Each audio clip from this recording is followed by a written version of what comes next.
എന്ത് കാര്യത്തിലും ഇപ്പം വർഗീയത എന്ന് പറയുന്നൊരു സാധനമാണല്ലോ നമ്മൾ കേരളത്തിൽ കണ്ടുകൊണ്ടിരിക്കുന്നത് അല്ലേ. കേരളത്തിലെ രാഷ്ട്രീയ പാർട്ടികൾക്ക് നേട്ടമുണ്ടാക്കാൻ വേണ്ടി ഇവിടുത്തെ സമുദായത്തെ തമ്മി തല്ലിച്ച് ഇതിൻ്റെ ഇടയിൽ നിന്ന് ചോര കുടിക്കാൻ ശ്രമിച്ചുകൊണ്ടിരിക്കുന്ന വേട്ടാവളിയന്മാരാണ് ഈ സംഘപരിവാറും കാസയും. കഴിഞ്ഞ ദിവസം സോഷ്യൽ മീഡിയയിൽ നിമിഷ എന്ന് പറയുന്ന ഒരു പെൺകുട്ടി അവരുടെ സോഷ്യൽ മീഡിയയിൽ ഒരു ഹൈന്ദവ സഹോദരൻ വളരെ മനോഹരമായിട്ട് ബാങ്ക് വിളിക്കുന്ന ഒരു വീഡിയോ പോസ്റ്റ് ചെയ്തു. അവരുടെ കമന്റ് ബോക്സിൽ വന്നിട്ടുള്ള കമന്റുകൾ കേട്ട് കഴിഞ്ഞാൽ സത്യം പറയാം കേരളത്തിലെ മലയാളികൾ പുച്ഛിച്ച് തലതാത്തേണ്ട ഒരു അവസ്ഥയിലേക്കാണ്. കാരണം ഈ സംഘപരിവാറും ഈ കാസയും അതുപോലത്തെ കമന്റുകളാണ് ഒരു ഹൈന്ദവ സഹോദരിയായിട്ടുള്ള ഈ കുട്ടിയുടെ കമന്റ് ബോക്സിൽ കൊണ്ടിടുന്നത്. അതിപ്പം ഇവിടുത്തെ ഇസ്ലാം മത വിശ്വാസികളെ അനുകൂലിച്ചുകൊണ്ട് നല്ല ഹൈന്ദവ സഹോദരങ്ങൾ ഇതിനൊക്കെ പോസ്റ്റ് ഇടുകയാണെങ്കിൽ അതിൻ്റെ താഴെ വന്നിട്ട് തൂറി മെഴുകുന്ന പരിപാടിയാണ് ഈ സംഘികൾക്കും കാസുകൾക്കും ഉള്ളത്. അവരെ പറഞ്ഞിട്ട് കാര്യമില്ല. കാരണം വെച്ച് കഴിഞ്ഞാൽ അതങ്ങനെ ആയിപ്പോയി. തലയ്ക്കകത്ത് ചാണകം കയറിപ്പോയി കഴിഞ്ഞാൽ പിന്നെ മനുഷ്യൻ ചിന്തിക്കുന്നതോ മനുഷ്യൻ പ്രവർത്തിക്കുന്നതോ അല്ല അവർ ചെയ്യുന്ന. മൃഗങ്ങളെക്കാട്ടിലും കഷ്ടമായിട്ടാണ് ഇവരുടെ ചിന്തയും ചിന്താഗതിയൊക്കെ പൊയ്ക്കൊണ്ടിരിക്കുന്നത്. അപ്പോൾ ഈ ഒരു വീഡിയോ പോസ്റ്റ് ചെയ്തു. അതിനൊരു മറുപടിയായിട്ട് ആ സഹോദരി പിന്നെയും ഒരു വീഡിയോ ഇട്ടു. അതിൻ്റെ താഴെയും ഇതുപോലത്തെ കമൻറ്റോളികൾ വന്ന് കമൻ്റ് ഇടുന്നുണ്ട്. ഞാൻ ഇന്ന് രണ്ട് വീഡിയോ എൻ്റെ പ്രിയപ്പെട്ട പ്രേക്ഷകരെ കാണിക്കാം. നമ്മുടെ രാജ്യം വല്ലാത്തൊരു പ്രതിസന്ധിയിലൂടെയാണ് മുന്നോട്ട് പോയിക്കൊണ്ടിരിക്കുന്നത്. ഗ്യാസിൻ്റെ വില കുത്തനെ കുതിച്ചു കയറുന്നു. അതുപോലെ പെട്രോൾ ഡീസലിൻ്റെ വില കൂടുന്നു. ഈ പശ്ചിമേഷ്യ യുദ്ധമുണ്ടായ സമയത്ത് നമ്മുടെ രാജ്യത്തിൻ്റെ പ്രധാനമന്ത്രി പറഞ്ഞത് നിങ്ങൾ ഒരു കാരണവശാലും പേടിക്കേണ്ട, നമ്മുടെ രാജ്യത്തുള്ള ആൾക്കാർക്ക് ഒരു ബുദ്ധിമുട്ടും ഇല്ല, നമ്മൾ ഇത്ര വർഷത്തേക്കുള്ള പെട്രോളും ഡീസലും ഗ്യാസും ഒക്കെ നമ്മൾ ഇറക്കുമതി ചെയ്തിട്ടുണ്ട്. ഈ യുദ്ധം നടക്കുന്ന സമയത്തും ഇറാൻ ഇന്ത്യയിലേക്ക് 48,000 മെട്രിക് ടൺ കണ്ടാണ് ഗ്യാസ് നമ്മുടെ രാജ്യത്തേക്ക് കയറ്റി അയച്ചത്. ഇതൊക്കെ നമ്മുടെ രാജ്യത്ത് വന്നിട്ടും നമ്മുടെ രാജ്യത്തെ ജനങ്ങൾ ഇത്രയും ബുദ്ധിമുട്ടിയിട്ടും ഈ പറയുന്നവർ ഇവിടുത്തെ ജനങ്ങൾക്ക് വേണ്ടി എന്ത് ഗുണമാണ് ചെയ്യുന്നത്? നമ്മുടെ രാജ്യം മൊത്തം വിറ്റ് തൊലച്ച് കോർപ്പറേറ്റുകൾക്ക് വിറ്റ് തൊലച്ച് അവൻ്റെ കണ്ണാക്കി കൊണ്ട് കൊടുത്തിട്ട് വോട്ട് ചെയ്ത് വിജയിപ്പിച്ച ജനങ്ങൾ നെട്ടോട്ടം ഓടിക്കൊണ്ടിരിക്കുമ്പോഴും തലയിൽ ബോധമില്ലാതെ വന്നിരുന്നുകൊണ്ട് ഇങ്ങനെ മണ്ടത്തരവും വിഡ്ഢിത്തരവും പറയാൻ കേരളത്തിൽ സംഘികൾക്കും കാസയ്ക്കും അല്ലാതെ വേറെ ഒരാൾക്കും സാധിക്കത്തില്ല. കേരള സർക്കാർ തെരഞ്ഞെടുപ്പിൽ ഇവിടുത്തെ ജനങ്ങളോട് കൊടുത്തിട്ടുള്ള കുറെ വാഗ്ദാനങ്ങൾ ഉണ്ടായിരുന്നു. UDF സർക്കാർ ഈ ഒരു തെരഞ്ഞെടുപ്പിൽ ജനങ്ങൾക്ക് കൊടുത്ത കുറെ വാഗ്ദാനങ്ങൾ, അതിൽ വളരെ പ്രധാനപ്പെട്ട ഒരു കാര്യമായിരുന്നു സ്ത്രീകൾക്ക് സൗജന്യമായിട്ട് KSRTC ബസ്സിൽ യാത്ര ചെയ്യാം. അത് 15-ാം തീയതി തൊട്ടായിരിക്കും അത് നടപ്പാകാൻ പോകുന്നത് എന്ന ഒരു വാഗ്ദാനം കൊടുത്തു. പക്ഷേ സർക്കാർ അധികാരത്തിൽ എത്താനായിട്ട് അല്പം വൈകിപ്പോയി. പക്ഷെ അതുപോലും പറ്റാതെ 15-ാം തീയതി ആയപ്പോൾ തന്നെ നമ്മുടെ വീട്ടിലിരിക്കുന്ന സകലമാന സംഘടന അമ്മച്ചിമാരും, അതായത് ഇന്നേ വരെ KSRTC ബസ്സിൽ യാത്ര പോലും ചെയ്യാത്ത, സർക്കാരിന് 10 പൈസയുടെ ഗുണം പോലും ഇല്ലാത്ത ഈ വേട്ടാവളിയെത്തിമാരെല്ലാം കൂടെ ഒരുങ്ങിക്കെട്ടി മേക്കപ്പും ചെയ്ത് ഈ ബസ്സിനകത്ത് കയറി വന്ന് കാണിച്ചു കൂട്ടിയ കോപ്രായങ്ങളൊക്കെ കേരളത്തിലെ പ്രബുദ്ധരായിട്ടുള്ള ജനങ്ങൾ കണ്ട് പൊട്ടിച്ചിരിച്ചവരാണ് അല്ലേ. ഈ ഒരു വീഡിയോ ഒന്ന് കണ്ടതിന് ശേഷം ഒരു ഹൈന്ദവ സഹോദരി കൊടുക്കുന്ന ഒരു മറുപടിയും കേൾക്കാം. സാരി സൂര്യസ്ഥാന്റെ ഒരു മറുപടിയും കൂടെ ഉണ്ട്, നമുക്ക് കാണാം. ഒരു കാര്യം ചോദിച്ചോട്ടെ, സർക്കാർ അധികാരത്തിൽ വരുന്നോ ഇല്ലയോ എന്നുള്ളത് ജനങ്ങളുടെ പ്രശ്നമാണോ? സർക്കാർ അധികാരത്തിൽ വരുത്താൻ പറ്റാത്തത് ആരുടെ പ്രശ്നമാണ്?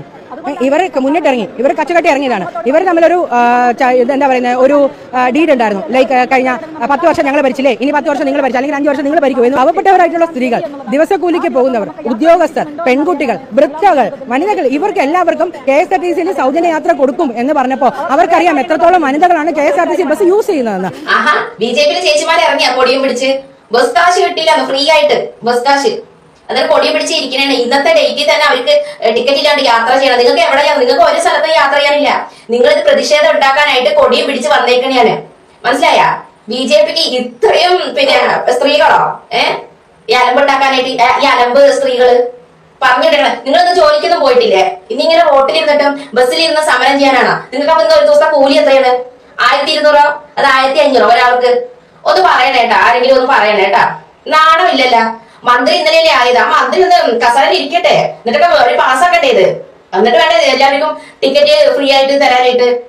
നിങ്ങൾ ഒരു മാസം വെയിറ്റ് ചെയ്യും. ഇപ്പൊ ഒരു മാസം കഴിഞ്ഞിട്ട് തന്നില്ലാന്നുണ്ടെങ്കിൽ നിങ്ങൾ ഇതുപോലെ പൊടി എടുത്ത് ഇറങ്ങി പ്രതിഷേധത്തിന് വേണ്ടിയിട്ട്. മനസ്സിലായില്ലേ? അല്ലാതെ എരുതിയിൽ എണ്ണ ഒഴിച്ച് എന്താ പറയാ ഭയങ്കര ഇങ്ങനെ സമരം ഉണ്ടാക്കി പ്രശ്നങ്ങൾ ഇങ്ങനെ ആളി കത്തിക്കല്ലേ കേട്ടാ. നാണം കെട്ടത്. ജോലി കൂലി ഇന്ന് ജോലിക്കും കൂലിക്കും പോകാതെ വന്നിരിക്കണേ. ബഹളാ മോർച്ചയുടെ കുറെ വേട്ടാവളിയെത്തിമാരാണ് നമ്മൾ കഴിഞ്ഞ ദിവസങ്ങളിൽ കണ്ടതല്ലേ. അതിനകത്ത് ഒരു ബസ്സിലെ കണ്ടക്ടർ, അവരൊരു സ്ത്രീയാണ് കേട്ടോ. അവർ പറഞ്ഞത് എനിക്കിതുവരെ ഓർഡർ കിട്ടിയിട്ടില്ല. കാരണം ഒരു സർക്കാർ ഭരണത്തിലോട്ട് സത്യപ്രതിജ്ഞ ചെയ്ത് കയറിയിട്ടില്ല. അപ്പം അവരുടെ കയ്യിൽ നിന്നും അവർ കാശെടുത്ത് ടിക്കറ്റ് അവർക്ക് കൊടുത്തപ്പോഴത്തേക്ക് പറഞ്ഞിട്ടില്ലേ, ഞങ്ങൾ സമരം വെച്ചതുകൊണ്ട് അതിനകത്ത് തോറ്റു തുന്നം പാടിയിട്ട് ഞങ്ങൾക്ക് ഉണ്ടാക്കി തരാൻ നാണോ ഉളുപ്പോ മാനോ ഉണ്ട് ഇവർക്കൊക്കെ. ഇന്നേ വരെ KSRTC ബസ്സിനകത്ത് ഇവരൊക്കെ യാത്ര ചെയ്തിട്ടുണ്ടോ?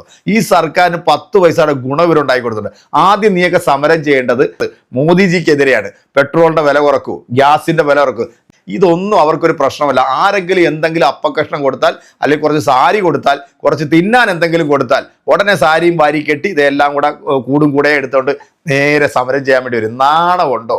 എന്തായാലും ഇതുപോലത്തെ സഹോദരികളുണ്ടല്ലോ, നിനക്കൊക്കെ തരുന്ന മറുപടി തന്നെ മാസാണ്. അല്ലാഹു അക്ബർ അല്ലാഹു അക്ബർ അല്ലാഹു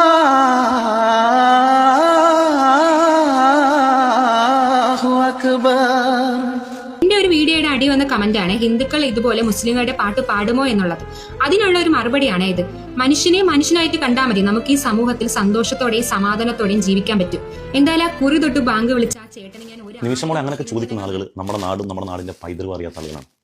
ഈ മാപ്പിള രാമായണം എന്ന് കേട്ടിട്ടുണ്ടോ എന്ന് ചോദിക്കണം. അങ്ങനെ ചോദിക്കുന്ന ആളുകൾക്ക് വാൽമീകി രാമായണത്തിന്റെ കഥാമാലകളെ, ചരിത്ര സന്ദർഭങ്ങളെ അടർത്തിയെടുത്ത് അത് മാപ്പിളപ്പാട്ട് രൂപത്തിൽ പാടി പറഞ്ഞു നടക്കുന്ന ഒരു ഭൂതകാലം നമ്മുടെ മുൻഗാമികളായി പ്രത്യേകിച്ച് മലബാരികൾക്കുണ്ടായിരുന്നു. ഈ മാപ്പിള രാമായണം കേട്ടിട്ടുണ്ടോ? ജനകരാജന്റെ മോള് സീത മനോഹരി സ്വയംവരമുറപ്പിച്ചന്നേ, ജയം വേണം ത്രയംബകം വില്ല് കുലച്ചിട്ട് ആയൂരിൽ വധുവായെന്നേ. വധുവാകാൻ കുമാരന്മാരേറെ ശ്രമിച്ചിട്ട് നടന്നില്ല, വില്ലുയർന്നില്ല. വിവരങ്ങൾ അറിഞ്ഞാരെ നെഞ്ചിലൊരു പൂതി ശ്രീരാമൻ ഉയർന്നുവല്ലോ. പരസ്പരം സഹായിക്കാൻ കരാറായ സമയത്ത് പറന്നു രാവണൻ പോയ കഥയൂരത്ത്. കരമിൽ പവിഴം പോലൊരു നല്ല മഹിളമുത്ത് പണ്ടം പൊതി കെട്ടിയിറങ്ങൂവി നിതാ താഴത്ത്. തിരിച്ചറിഞ്ഞത രാമൻ പ്രിയതമയുടെ പണ്ടം തരുണി തൻ സുവർണമലകളും മറ്റും മിഴിനീർത്തൊരു തൂരെ പ്രവഹിച്ചു നടന്നു ചുറ്റും. എൻ്റെ തരുൾ തങ്കക്കരളെ നീ എവിടെ ചാർത്തും. ഇങ്ങനെ മലബാറിൽ പാടി നടന്ന ആളുകളുണ്ടായിരുന്നു ഭൂതകാലത്ത്. വാൽമീകി രാമായണത്തിന്റെ കഥാശകലങ്ങളെ അടർത്തിയെടുത്ത് മാപ്പിളപ്പാട്ട് രൂപത്തിൽ എല്ലാവർക്കും പാടാൻ പറ്റുന്ന ഒരു നാടിന്റെ തനതായ ശൈലി പാടി അവതരിപ്പിച്ച ഒരു ഭൂതകാലം നമുക്കുണ്ടായിരുന്നു. എന്ന് മാത്രമല്ല, നമ്മുടെ വേദങ്ങളെ അന്യഭാഷയിൽ ആദ്യമായിട്ട് പേർഷ്യൻ ഭാഷയിലേക്ക് വിവർത്തനം ചെയ്യുന്നത് പോലും മുഗളന്മാരുടെ കാലത്താണ്. നമുക്ക് അങ്ങനത്തെ പാരമ്പര്യം ഉണ്ടായിരുന്നു. ഇതൊന്നും അറിയാതെ വെറും രാഷ്ട്രീയത്തിന് വേണ്ടി പറയുന്ന ആളുകൾ അവരത് പറഞ്ഞോട്ടെ, നമ്മൾ ആ വഴിക്ക് വിടുക. സന്തോഷം, എന്തായാലും അത് പങ്കുവച്ചതിൽ സന്തോഷം. കണ്ടല്ലോ, ഇതാണ് നമ്മുടെ നാടിന്റെ ഇന്നത്തെ ഒരു അവസ്ഥ. എനിക്ക് ഈ അൻസാരി സൂര്യോസ്ഥാനെ കുറിച്ചിട്ട് പറയുമ്പോഴത്തേക്ക് ഈ കേരളത്തിലുള്ള ഒട്ടുമിക്ക മതപണ്ഡിതന്മാരും കണ്ടു പഠിക്കേണ്ട ഒരു വ്യക്തിത്വമാണ്. കാരണം അദ്ദേഹം മതം മാത്രമല്ല പറയുന്നത്, സമൂഹത്തിൽ നടക്കുന്ന അനീതികൾക്കെതിരെ, സമൂഹത്തിൽ ഇവിടുത്തെ ജനങ്ങളെ ഭിന്നിപ്പിക്കാൻ വേണ്ടി ശ്രമിച്ചുകൊണ്ടിരിക്കുന്ന വർഗീയ ശക്തികൾക്കെതിരെയൊക്കെ ശക്തമായ ഭാഷയിൽ അത് എല്ലാവർക്കും ഇഷ്ടപ്പെടുന്ന രീതിയിൽ അദ്ദേഹം അവതരിപ്പിക്കുന്ന ഒരു വ്യക്തിയാണ്. അതുകൊണ്ട് തന്നെ ഉസ്താദിനോട് ഒരുപാട് ബഹുമാനവും ഒരുപാട് സ്നേഹവും സന്തോഷമൊക്കെ തോന്നാറുണ്ട്. കാരണം ഇതുപോലുള്ള ഒരുപാട് ഹൈന്ദവ സഹോദരങ്ങൾ സഹോദരികൾ ഇസ്ലാമികപരമായ രീതിയിലുള്ള കലാരൂപങ്ങൾ അല്ലെങ്കിൽ അത്തരത്തിലുള്ള പരിപാടികൾ അവതരിപ്പിക്കുമ്പോൾ അതിൻ്റെ താഴെ വന്നിട്ട് സംഘപരിവാർ ഇടുന്ന കമൻറ്റുകൾ, നമ്മൾ കഴിഞ്ഞ ഒരു മാസത്തിന് മുമ്പ് ഈ നന്ദഗോപം ഭജൻസ് എന്ന് പറയുന്ന ഒരു ടീമുണ്ടല്ലോ, അവർ ഒരു ക്ഷേത്രത്തിലൊരു പരിപാടി നടത്തിയപ്പോൾ ആ ക്ഷേത്രത്തിൽ പരിപാടി നടക്കുമ്പോൾ അവിടെ വന്നവർക്കുള്ള സൗകര്യങ്ങളും അവരുടെ വാഹനങ്ങൾ പാർക്ക് ചെയ്യാൻ വേണ്ടി സ്ഥലം കൊടുത്തത് ഒരു ക്രൈസ്തവ ദേവാലയമാണ്.